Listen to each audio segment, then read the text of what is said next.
AC लो ampere problem. AC ampere कम ले रहा है। क्या रीज़न होता है कि अगर कोई भी एयर कंडीशनर एम्पियर लो ले रहा है तो इससे क्या इफ़ेक्ट पड़ सकता है सिस्टम पे, या फिर क्या प्रॉब्लम आ सकता है। आज कंप्लीट स्टेप बाय स्टेप हम बात करने वाले हैं। छोटा सा वीडियो होने वाला है कि अगर कोई सिस्टम, कोई कंप्रेसर अगर एम्पियर कम ले रहा है तो क्या प्रॉब्लम हो सकता है, उसमें कैसे फाइंड करेंगे कि क्या एक्चुअल में क्या प्रॉब्लम है। तो चलिए एक एक करके बात कर लेते हैं। एम्पियर अगर कम ले रहा है, और एक एक करके जो जो मैं पॉइंट बताऊंगा उसे एक्सप्लेन भी कर दूंगा मैं, ताकि आपको अच्छे से समझ में आ जाए। तो अगर एम्पियर कम ले रहा है तो या तो कंप्रेसर की पंपिंग डाउन हो चुकी है, पहला नंबर। दूसरा नंबर, रेफ्रिजरेंट का लो होना। ये दो मेन प्रॉब्लम होते हैं जो कि कंप्रेसर एम्पियर कम ले रहा होगा। कंप्रेसर डैमेज हो जाता है। कंप्रेसर एम्पियर ले रहा है, यानी कि कंप्रेसर ऐसा नहीं है कि बिल्कुल भी एम्पियर नहीं ले रहा है, कुछ एम्पियर ले रहा है लेकिन कम ले रहा है। तो ये दो मेन रीज़न होते हैं, कंप्रेसर का पंपिंग लॉस होना या फिर रेफ्रिजरेंट का लो होना। और हाई एम्पियर कब लेता है इसको भी समझ लीजिए। हाई एम्पियर तब लेता है जब कंप्रेसर डैमेज हो जाता है, कंप्रेसर ख़राब हो जाता है तो हाई एम्पियर लेता है। वैसे टॉपिक मेरा जो है एसी लो एम्पियर, एसी कंप्रेसर लो एम्पियर, ये टॉपिक हमारा। लेकिन मैं हाई भी बता देता हूँ इसके साथ में, मेरा कुछ जाएगा नहीं इसमें, आप कुछ ना कुछ सीख जाएंगे इसके साथ में। तो हाई एम्पियर लेता है तो या तो कैपेसिटर वीक होता है उसके वजह से हाई एम्पियर लेता है, कंप्रेसर ख़राब होता है उसके वजह से हाई एम्पियर लेता है। सबका एक्सप्लेन मैं करूँगा, इसको भी ध्यान में रखिए, सबका एक्सप्लेन करूँगा मैं, अच्छे से समझाऊँगा मैं। और कैपेसिटर वीक होना, कैपिलरी का चोक होना, पूरे सिस्टम में कूलिंग कॉइल, कंडेंसर कहीं भी चोकिंग होना, ऑयल चेकिंग होना, या फिर कैपिलरी में डस्टी कुछ भी मतलब चोकिंग होना, ये प्रॉब्लम है। गैस प्रेशर ज़्यादा होना, अधिक होना, इस तरह से एम्पियर ज़्यादा लेता है कंप्रेसर। या फिर कंडेंसर का चोक होना, डस्टी होना कंडेंसर का, या फिर आउटडोर फैन मोटर का ना चलना।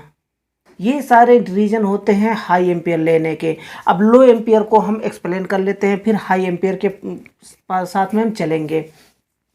लो एम्पियर अगर ले रहा है तो सबसे पहले आप कैलमीटर लगा करके चेक करें कि कितना एम्पियर ले रहा है। मानिए कोई सिस्टम 8 से 9 एम्पियर, 8 से 10 एम्पियर, 9 से 11 एम्पियर लेने वाला है। बीच में लिखा होता है ऐसे देखिए, 8 से 10 एम्पियर, 9 से 11 एम्पियर, 13 से 15 एम्पियर, इस तरह से लिखा होता है सिस्टम में। तो उसके बीच में एम्पियर होना चाहिए। तो इतना भी नहीं कि अगर 8 से मानिए कि 11 एम्पियर है, 9 से 11 एम्पियर है, तो आपका सिस्टम 5 एम्पियर ले रहा है, तो ये प्रॉब्लम है। अगर 7 एम्पियर ले रहा है तो मानिए कि हो सकता है थोड़ा सा गैस उसमें कम हो, थोड़ा सा, ऐसा नहीं कि 4 एम्पियर ले रहा हो।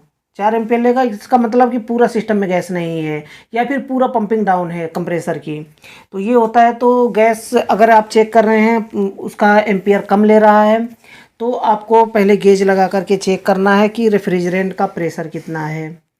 अगर R22 है तो 60 PSI का अराउंड में होना चाहिए, 60 PSI से थोड़ा सा ऊपर, कम बिल्कुल भी नहीं।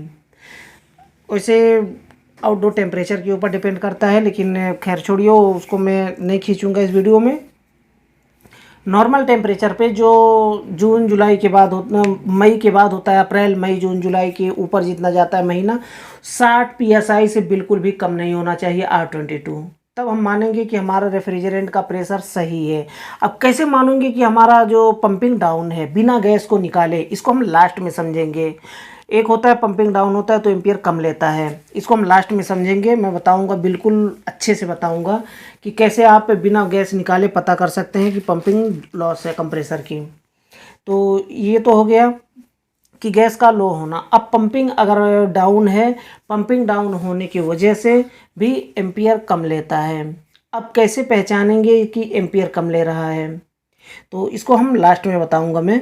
तो एम्पियर अगर पंपिंग डाउन होता है कंप्रेसर की तो वहाँ पर एम्पियर कम लेता है। अब हम बात करते हैं कि एम्पियर ज़्यादा क्यों लेता है और क्या क्या रीज़न होते हैं।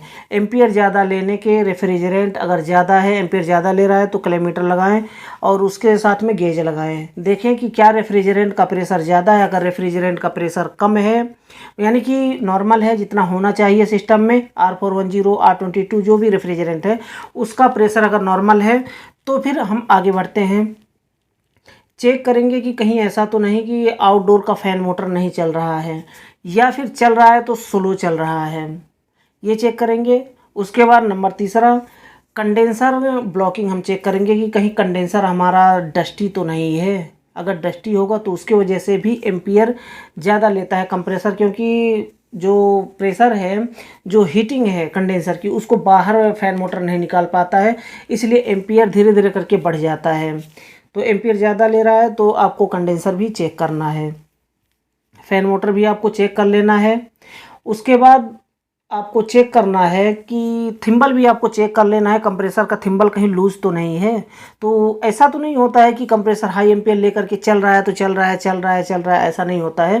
थिम्बल अगर लूज होता है तो थोड़ा सा हाई एम्पियर लेकर के बंद हो जाता है। तो अगर नॉर्मल हाई ले रहा है तो फिर कैपेसिटर आप चेक करें, कैपेसिटर रिप्लेस करके देख लें। फ़ैन मोटर को चेक कर लें कि अपनी सही स्पीड पे चल रहा है, जाम तो नहीं है। कंडेंसर को चेक कर लें, कंडेंसर गंदा तो नहीं है। इतना चेक करने के बाद फिर लास्ट क्या बचता, अगर फिर भी सब कुछ सही है, फिर भी एम्पियर ज़्यादा ले रहा है, तो आपको कैपिलरी और पूरा गैस निकाल देना है सिस्टम से। निकालने के बाद फिर से आपको खाली कंप्रेसर आपको चलाना है। खाली कंप्रेसर चलाना है, देखना है कि कहीं हीटअप उटअप तो नहीं हो रहा है, सही चल रहा है। थोड़ी देर चलाना है, ज़्यादा देर नहीं। खाली कंप्रेसर ज़्यादा देर नहीं चलाना चाहिए। तो अगर फिर भी गैस निकालने के बाद भी आप नॉर्मल से ज़्यादा एम्पियर ले रहा है तो समझ जाइए कंप्रेसर ख़राब है, क्योंकि कैपेसिटर भी आपने चेंज कर दिया, गैस भी आपने निकाल दिया, फिर भी नॉर्मल खाली कंप्रेसर भी हाई एम्पियर ले रहा है तो कंप्रेसर ख़राब है। ये फाइनल हुआ। अब हम बात करते हैं कि अगर पंपिंग डाउन होती है, कंप्रेसर अगर एम्पियर कम ले रहा है, पंपिंग डाउन होने की वजह से कंप्रेसर एम्पियर कम लेता है। अब हम इसको समझ लेते हैं कि कैसे पता करेंगे कि हम पंपिंग डाउन है या फिर कोई और प्रॉब्लम है। गैस को तो आपने चेक कर लिया गेज लगा करके, गेज आपने लगाया फिर भी कंप्रेसर एम्पियर कम ले रहा है, तो गैस आपका क्या है कि 60 PSI है, फिर भी एम्पियर बहुत कम ले रहा है, यानी कि 9 से 11 एम्पियर लेना चाहिए, एम्पियर 4-5 ले रहा है। तो थोड़ा सा आपको चेक करने के लिए, प्रैक्टिस करने के लिए थोड़ा सा गैस उसमें बढ़ाएं, देखें कि क्या एम्पियर मेंटेन हो रहा है। तो अगर एम्पियर मेंटेन नहीं, अगर बहुत कम है एम्पियर तो मेंटेन नहीं होगा थोड़ा सा गैस बढ़ाने से। अब वहाँ पर देखिए, कुछ लोग समझते हैं कि थोड़ा सा गैस बढ़ाता हूँ एम्पियर मेंटेन हो जाएगा, नहीं, कोई फ़र्क नहीं पड़ने वाला है। एम्पियर मेंटेन हो जाएगा लेकिन सिस्टम आपका कूलिंग नहीं करेगा, क्योंकि पंपिंग फेल हो चुका है। पंपिंग फेल होने की वजह से लोड नहीं रहता है कंप्रेसर के ऊपर, जिससे वो एम्पियर अपना जितना एम्पियर लेना चाहिए उतना एम्पियर नहीं ले पाता है। तो पंपिंग डाउन है तो इसकी यही पहचान होती है कि आपको चेक करना है गैस, गैस सही है तो गैस बढ़ाते, थोड़ा सा बढ़ा देना है, बढ़ाते जाना है, फिर भी एम्पियर मेंटेन नहीं हो रहा है तो सीधा आपको समझ जाना है कि कंप्रेसर का पंपिंग डाउन है।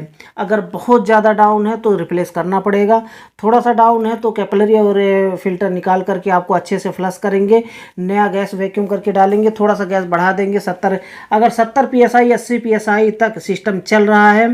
अगर मानिए R22 है, आपने 60 PSI किया, एम्पियर कम ले रहा है, 70 करिए, 80 PSI कर दीजिए, 80 से 85 PSI करिए। 85 पर अगर एम्पियर मेंटेन हो जाता है तो उतना पंपिंग डाउन चलेगा, कोई दिक्कत नहीं है। लेकिन आप 100 PSI 110 PSI 120 PSI आपने R22 रेफ्रिजरेंट का प्रेशर कर दिया है, फिर भी एम्पियर आपका मेंटेन नहीं हुआ है तो समझिए कंप्रेसर ख़राब है। आपको फिर गैस निकाल करके एम्पियर कंप्रेसर की पंपिंग चेक करना है। पंपिंग कैसे चेक करना है इससे पहले मैं वीडियो बना चुका हूँ, आप उस वीडियो को देख लीजिए। तो ये छोटा सा वीडियो था, छोटी सी जानकारी थी, मुझे लगता है कि वीडियो आपके लिए यूज़फुल रहा होगा, वीडियो आपको पसंद आया होगा। अगर वीडियो पसंद आया तो वीडियो को लाइक जरूर कर दें। लास्ट में बताना चाहूँगा, चैनल को सब्सक्राइब नहीं किया तो चैनल को सब्सक्राइब कर लें। और मैं लास्ट में फिर से बताना चाहूँगा कि इस वीडियो में कोई भी पॉइंट मिस रह गया हो, आपको कुछ भी समझ में ना आया हो तो बेझिझक आप मुझसे कमेंट बॉक्स में पूछ सकते हैं, मैं उसका रिप्लाई जल्द से जल्द देने की कोशिश करूंगा।